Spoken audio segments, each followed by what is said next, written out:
Uno de los requisitos que la Biblia señala como indispensables para todo aquel que aspira al ministerio pastoral es que sea competente en el manejo de su hogar. Esto no es algo opcional o recomendable para el pastor, es un requisito indispensable. En 1 Timoteo capítulo 3, Pablo dice que es necesario que el obispo sea irreprensible, es decir, un hombre que no puede ser acusado verazmente de nada que lo marque como indigno de estar en la posición de embajador de Jesucristo.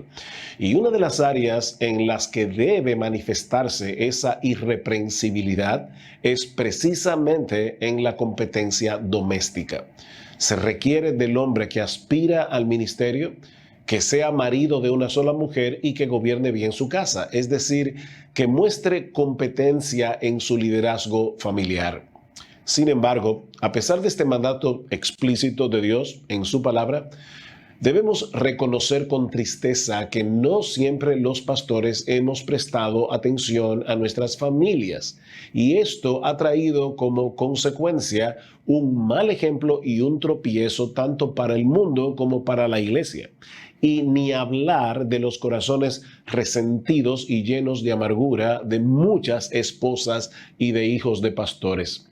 En esta unidad estaremos considerando la responsabilidad que tiene el pastor de ser un hombre competente en el manejo de su hogar, de modo que podamos hacer una labor más efectiva como esposos y como padres, prestando atención a dos asuntos generales. En primer lugar, estaremos viendo algunas razones peculiares que tienen los pastores de ser competentes como esposos y como padres. Y en segundo lugar, veremos algunos de los peligros que amenazan a los pastores como esposos y como padres.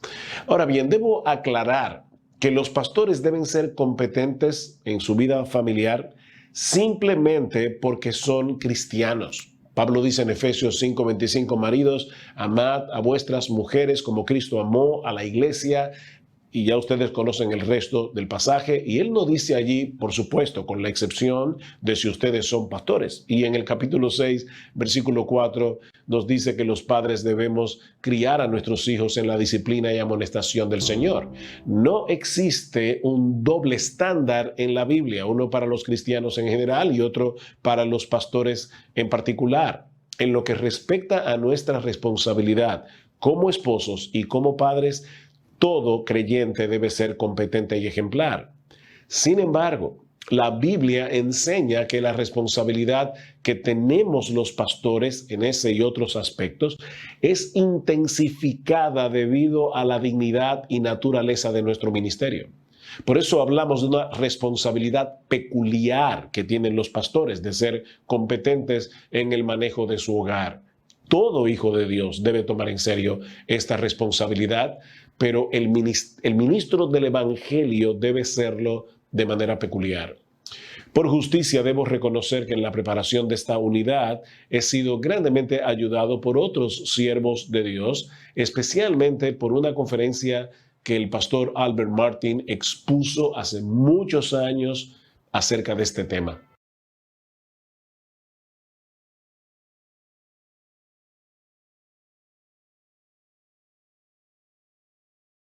Hay varias razones por las que los pastores deben ser esposos y padres ejemplares y competentes. En primer lugar, por el requerimiento explícito de la Escritura para todo aquel que es colocado en el oficio de pastor en la iglesia.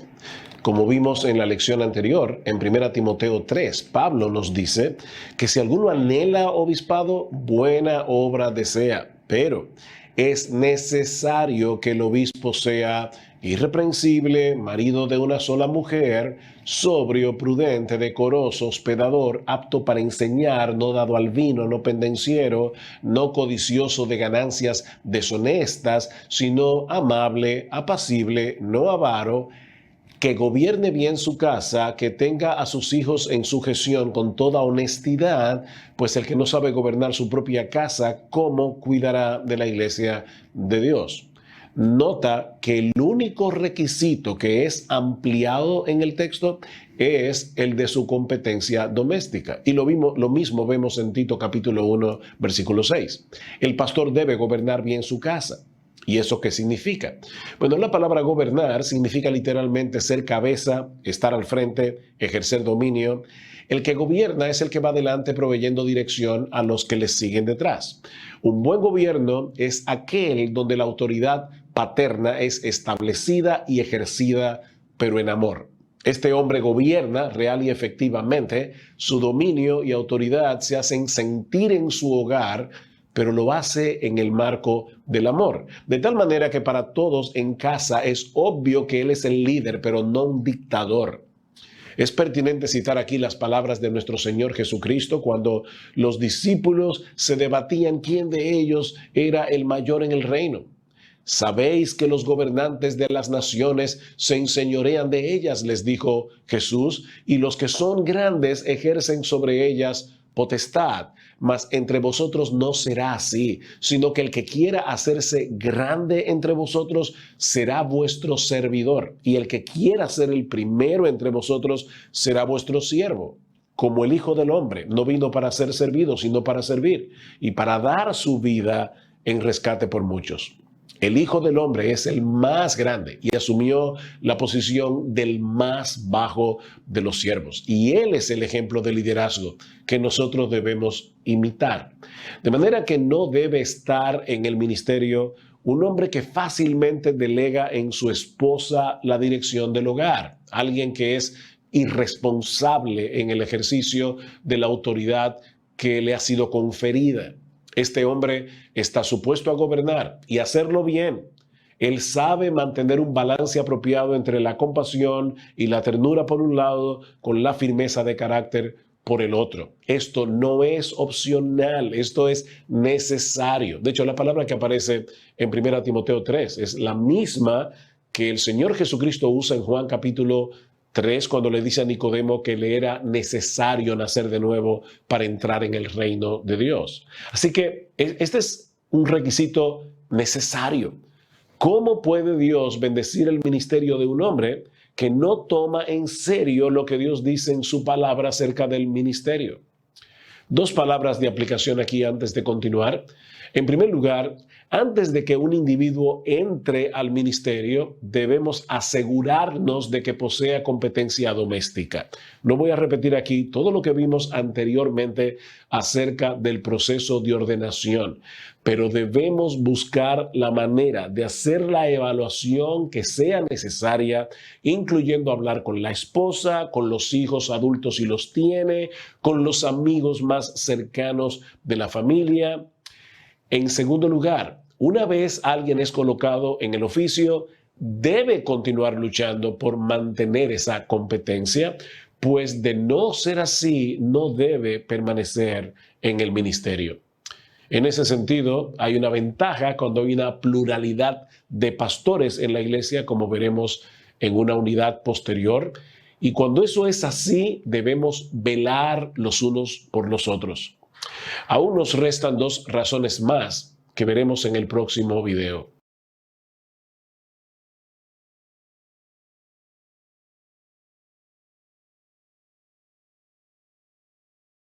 En el video anterior veíamos que los pastores deben ser esposos y padres ejemplares y competentes, en primer lugar, por el requerimiento explícito de la Escritura para todo aquel que es colocado en el oficio de pastor en la iglesia. En segundo lugar, porque nuestra posición como ejemplos del rebaño lo demanda. Todos los cristianos están supuestos a vivir de una forma ejemplar en todas las áreas, como vemos en pasajes como Efesios 5:22 al 6:9 o Tito capítulo 2. Pero en una forma peculiar, el pastor está llamado a tener una vida ejemplar delante del rebaño. En el capítulo 2 de Tito que acabamos de mencionar, Pablo le dice en los versículos 6 y 7, exhorta a sí mismo a los jóvenes a que sean prudentes, presentándote tú en todo como ejemplo de buenas obras, en la enseñanza mostrando integridad y seriedad. En otras palabras, dales el precepto y luego ejemplifícalo. En 1 Timoteo 4:12, Pablo le dice algo similar a su hijo en la fe. Ninguno tenga en poco tu juventud, sino sé ejemplo de los creyentes, en palabra, conducta, amor, espíritu, fe y pureza. a los creyentes de Tesalónica. Pablo les recuerda su propio ejemplo en la segunda carta, capítulo 3, versículo 7. Porque vosotros mismos sabéis de qué manera debéis imitarnos, pues nosotros no anduvimos desordenadamente entre vosotros. Y en el capítulo 5 de su primera carta, Pedro exhorta a los ancianos a apacentar la grey de Dios, cuidando de ella no por fuerza, sino voluntariamente, no por ganancia deshonesta, sino con ánimo pronto, no como teniendo señorío sobre los que están a vuestro cuidado, sino siendo ejemplos de la grey. Pero ¿cómo podríamos ser un ejemplo a los creyentes si no tenemos competencia doméstica? ¿Pueden los miembros de la iglesia ir a nuestros hogares y seguir escuchándonos con respeto? ¿Pueden ellos seguir nuestro ejemplo sin extraviarse del patrón bíblico? ¿Podemos nosotros predicar de Efesios 5:21 al 6:4 o Colosenses capítulo 3, versículo 18 en adelante, sin que nuestros hermanos nos vean como hipócritas? ¿Cómo nos verán nuestra esposa y nuestros hijos? Lo cierto es que las ovejas están más pendientes de nuestras familias de lo que nosotros percibimos y aprenden más por nuestro ejemplo que por nuestras palabras. De hecho, en la mente de muchos hermanos, es nuestro ejemplo el que define muchas veces el significado de las palabras que usamos desde el púlpito. Pero hay una razón adicional, y es el hecho de que las circunstancias particulares de nuestra generación lo requieren. Cada generación tiene sus dificultades particulares, ciertas manifestaciones específicas de pecado. Y la generación en la que nos ha tocado vivir ha degenerado de tal modo en lo que respecta a la estabilidad familiar que podemos decir que pocas veces se ha visto en la sociedad occidental tanta desintegración en los hogares. Muchos elementos se han combinado para que esto sea así. El avance de la psicología humanista, el surgimiento del movimiento feminista, el abandono de los hogares, tanto por parte del padre como por parte de la madre y muchas otras cosas más. La pregunta es, ¿cómo podremos nosotros ministrar eficazmente a nuestra generación si no mostramos competencia en esa área? Pero esto puede verse desde otra perspectiva. Precisamente porque nuestra generación está confrontando tantos problemas en esa área, qué tremenda oportunidad tenemos de mostrar al mundo la eficacia del evangelio que predicamos a través de nuestra competencia doméstica. Una familia ejemplar no pasará desapercibida en una época como la nuestra.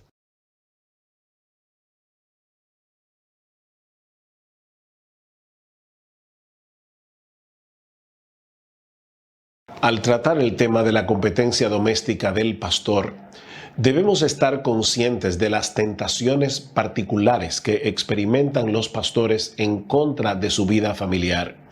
En primer lugar, la tentación de racionalizar nuestras faltas domésticas a la luz de nuestros deberes ministeriales. Sí, son muchas las presiones que tienen que enfrentar los pastores por la cantidad de trabajo que deben realizar cada día. Y muchas veces nos vemos tentados a racionalizar nuestras faltas en el área familiar, escudándonos en el hecho de que tenemos mucho trabajo en el ministerio de la iglesia. Pero mis hermanos, Dios nunca ha llamado a nadie a sacrificar sus deberes, sino más bien sus libertades y privilegios. ¿Recuerdan las palabras de Samuel a Saúl cuando quiso racionalizar su desobediencia al mandato explícito de Dios en aquel episodio de su lucha contra los amalecitas? ¿Se complace Jehová tanto en los holocaustos y víctimas, le dijo Samuel, como en que se obedezca a las palabras de Jehová? Ciertamente el obedecer es mejor que los sacrificios y el prestar atención que la grosura de los carneros. Los sacrificios eran importantes, pero era más importante que Saúl obedeciera lo que Dios había revelado explícitamente en su palabra. ¿Y qué dice la Escritura acerca de los esposos y padres? En 1 Pedro capítulo 3, versículo 7, Pedro exhorta a los esposos a vivir con sus esposas sabiamente, dando honor a la mujer como a vaso más frágil y como a coheredera de la gracia de la vida, para que vuestras oraciones no tengan estorbo. Y en Efesios capítulo 6, versículo 4, Pablo ordena a los padres a no provocar a ira a sus hijos, sino criarlos en la disciplina y amonestación del Señor. Estos mandatos bíblicos no son difíciles de entender y deben ser obedecidos en dependencia del Espíritu de Dios. En segundo lugar, la tentación a ser insensibles a las presiones especiales que deben enfrentar nuestras esposas y nuestros hijos, precisamente porque somos pastores. Pedro dice que debemos vivir con nuestras esposas con conocimiento, como acabamos de citar, y que debemos estimarlas por ser el vaso más frágil. Debemos tratar a nuestras esposas con delicadeza por causa de su fragilidad. Y en el caso particular de nuestras esposas, debemos estar conscientes del hecho de que ellas están sometidas a presiones peculiares por el hecho de ser la esposa de un pastor. Por un lado, ellas tienen que sufrir muchas de las presiones ministeriales que nosotros sufrimos. Ellas nos aman y casi instintivamente pueden percibir cuando hay problemas que nos agobian y se cargan cuando ven que nosotros estamos cargados. Se duelen cuando otros nos critican injustamente, se preocupan cuando nos ven abrumados de trabajo y muy cansados físicamente. Pero al mismo tiempo, por la posición que ocupan al ser la esposa de un pastor, deben tener mucho cuidado de las cosas que ellas comparten con otras mujeres en la iglesia. Nosotros debemos estar conscientes de ese hecho y comunicarnos con ellas profunda y tiernamente. Ellas deben encontrar en nosotros un compañero sensible y accesible. De lo contrario, es muy probable que terminen sintiéndose resentidas y amargadas. También deben percibir que nosotros apreciamos lo que ellas hacen por nosotros, porque muchos no lo apreciarán porque no lo ven. Los hermanos de la iglesia nos ven a nosotros. Muchas de las cosas que hacemos son visibles a la congregación, pero la mayoría nunca sabrá todo lo que nuestras esposas hacen para que podamos ministrar eficazmente y estar en el púlpito cada domingo predicando la palabra de Dios. Por otro lado, nuestras esposas también tienen presiones físicas peculiares. El pastor debe ser hospitalario y eso añade presión a nuestras esposas y nosotros debemos ser sensibles a eso. No se amparen en el ministerio para dejar de ayudar a sus esposas en esta área. De paso, planifiquen y consulten con sus esposas este asunto de la hospitalidad. No sean unilaterales amparándose en el hecho de que ustedes son la autoridad en casa. Ellas también deben lidiar con la presión financiera de tener que hacer mucho con poco. El hogar de los pastores no suele distinguirse precisamente por la abundancia, sino por la escasez. Y esa es una carga que muchas esposas deben llevar cada día, tratando de manejar el dinero en una manera sabia. Y a todo esto debemos añadir que nuestras esposas tienen también presiones espirituales como cristianas que son, y deben encontrar en nosotros la ayuda pastoral que solemos brindar a los miembros de nuestra iglesia. Ellas también tienen luchas con sus pecados, luchas para mantener la devoción de sus corazones, luchas con el hastío que produce en las mujeres los quehaceres domésticos o la crianza de los hijos. Y lo cierto es que los pastores tenemos que lidiar con tantos problemas en la iglesia, algunos muy graves y serios, que podemos ser insensibles a las luchas particulares de nuestras esposas. En esos momentos debemos recordar las palabras de Pablo en 1 Timoteo capítulo 5 versículo 8. Porque si alguno no provee para los suyos, y mayormente para los de su casa, ha negado la fe y es peor que un incrédulo. Es nuestro deber primario procurar el bienestar espiritual de nuestra esposa y de nuestros hijos. Pero no solo nuestras esposas tienen presiones y tentaciones particulares. sino también nuestros hijos. En primer lugar, la tentación al orgullo por el exceso de atención que puede venir sobre ellos por ser los hijos del pastor. En segundo lugar, la tentación de amargarse por la demanda de tiempo que el ministerio impone sobre nosotros. La casa llena de gente muchas veces. De hecho, si surge un caso de emergencia, dile a tu hijo lo mucho que sientes no estar con él en ese momento. Sobre todo si hay algo particular como un partido en lo que tu hijo va a participar, exprésale a tu hijo la pesadez, de la pesadumbre de tu corazón por no poder estar ahí. Por otro lado, no permitas que las presiones te lleven a descuidar las devociones familiares. Nosotros somos cabeza de familia y debemos educar a nuestros hijos con la palabra de Dios. En tercer lugar, ellos tienen también la tentación a resentirse porque a veces demandamos de ellos tal o cual cosa por ser los hijos de un pastor. De paso, es importante que nuestros hijos sepan que si los estamos criando de cierta manera es porque somos cristianos, no porque somos pastores. Eso es algo que tanto mi esposa como yo solíamos decirle muchas veces a nuestros hijos cuando estaban en casa. Y finalmente, la tentación de ser hipócritas para conformarse al patrón de comportamiento que se espera de ellos. Por eso es tan importante que nos dediquemos a pastorear el corazón de nuestros hijos, siempre teniendo el evangelio en el centro y no simplemente tratar con sus conductas. Esto es como, dice Paul Tripp, grapar frutos en vez de dejar que el árbol los produzca en una manera natural. Si no nos cuidamos de pastorear el corazón de nuestros hijos, nuestros hogares se pueden convertir en una fábrica de fariseos.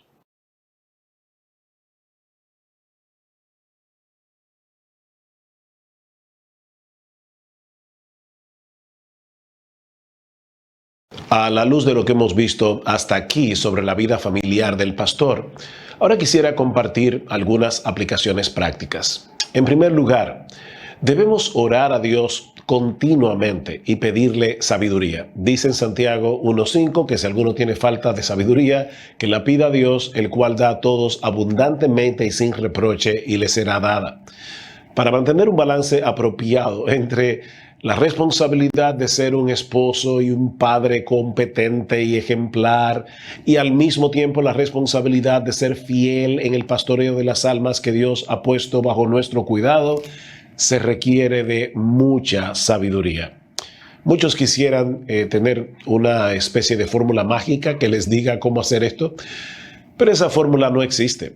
Continuamente tendremos que pedir a Dios sabiduría para saber qué hacer en esta o aquella situación y cómo manejar nuestro horario de una manera tal que no descuidemos ninguna de las responsabilidades que nos han sido dadas por Dios.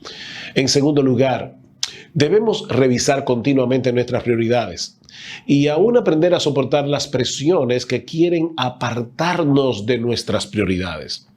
En ese sentido, debemos aprender de nuestro Señor Jesucristo, que nunca permitió que las presiones de la gente lo apartara de hacer la obra que el Padre le había encomendado.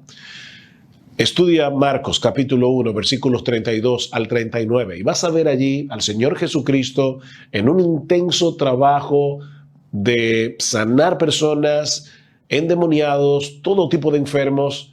Luego se retira a descansar y al día siguiente, cuando los apóstoles lo buscan y le dicen, todos están allá afuera y quieren que tú sigas haciendo lo mismo que estabas haciendo en el día de ayer, el Señor les dijo francamente que no, que Él tenía otras cosas que debía hacer. Él debía predicar el evangelio en otras ciudades. Así que revisa tus prioridades y recuerda que después de tu relación personal con Dios, lo que sigue inmediatamente después es tu familia, no la iglesia.